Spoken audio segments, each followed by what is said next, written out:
I'm available 24/7 to help solve issues. Right. Call me 3 a.m. on a Sunday morning, I don't care. A cross-pollination of Thomas Edison and Tony Stark, Elon Musk.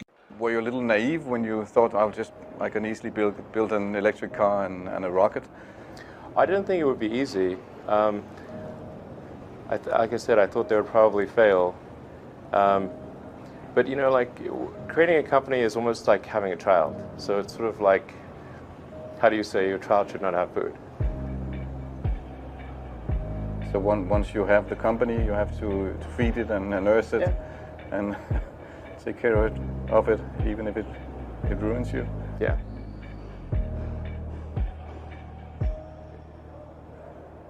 But suppose there were some tough times in 2008, end of 2008.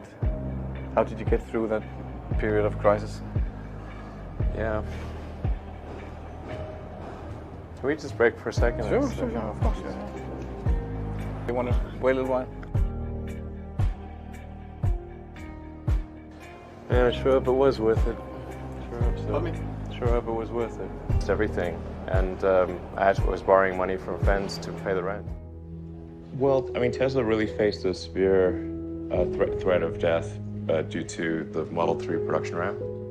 Essentially, the company was bleeding money like crazy, and just if we didn't solve these problems in a very short period of time, we would die.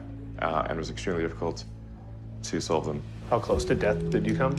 Within single-digit weeks. 22 hours a day, or like what? How many hours? I was working, so 7 days a week, sleeping in the factory.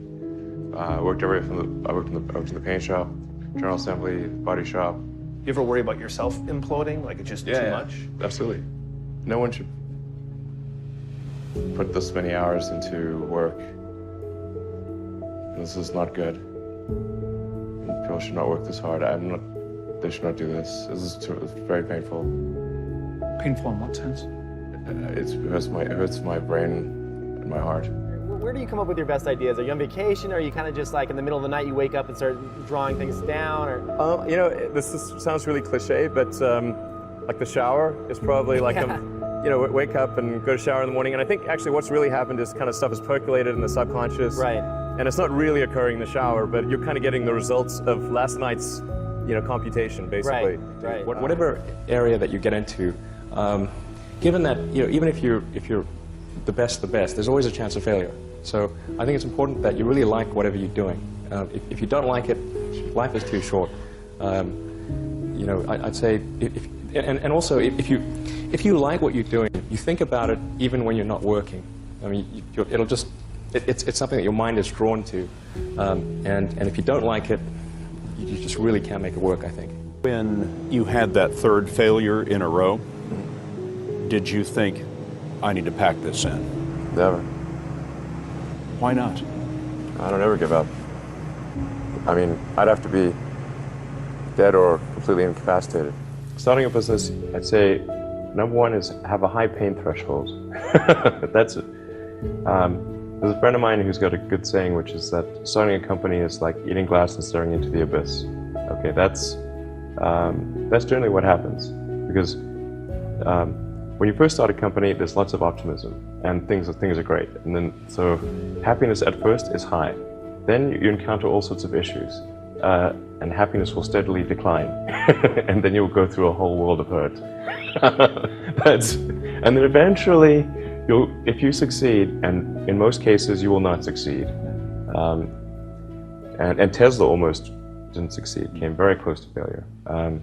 Then if you succeed, then after a long time you will finally get back to happiness. I think too is you got to make sure that whatever you're doing is a great product or service. It has to be really great. And I go back to what I was saying earlier, where if you're a new company, I mean, unless it's like some new industry or new market that, if it's an untapped market, or then you have more ability to, the standard is lower for your product or service. But if you're entering anything where there's an existing marketplace against large entrenched competitors, then your product or service needs to be much better than theirs. It can't be a little bit better, because then you put yourself in the shoes of the consumer and they say, why would you buy it as a consumer? You're always going to buy the trusted brand unless there's a big difference. So a lot of times, you know, an entrepreneur will come up with something which is only slightly better. And it can't just be slightly better. It's got to be a lot better.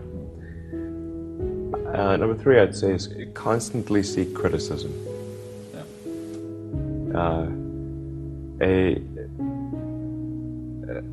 A well thought out critique of whatever you're doing is as valuable as gold. And you should seek that from everyone you can, but particularly your friends. Usually your friends know what's wrong, but they don't want to tell you because they don't want to hurt you. So lift you up, sort of your. Yeah. So they'll say, oh, I wouldn't encourage my friend, so I'm not going to tell him what I think is wrong with this product. Yeah. It doesn't mean your friends are right, but very often they are right. And you at least want to listen very carefully to what they say. And to everyone, if you're looking for, basically, you should take the approach that you're wrong. You know, that you, the entrepreneur, are wrong. Your goal is to be less wrong.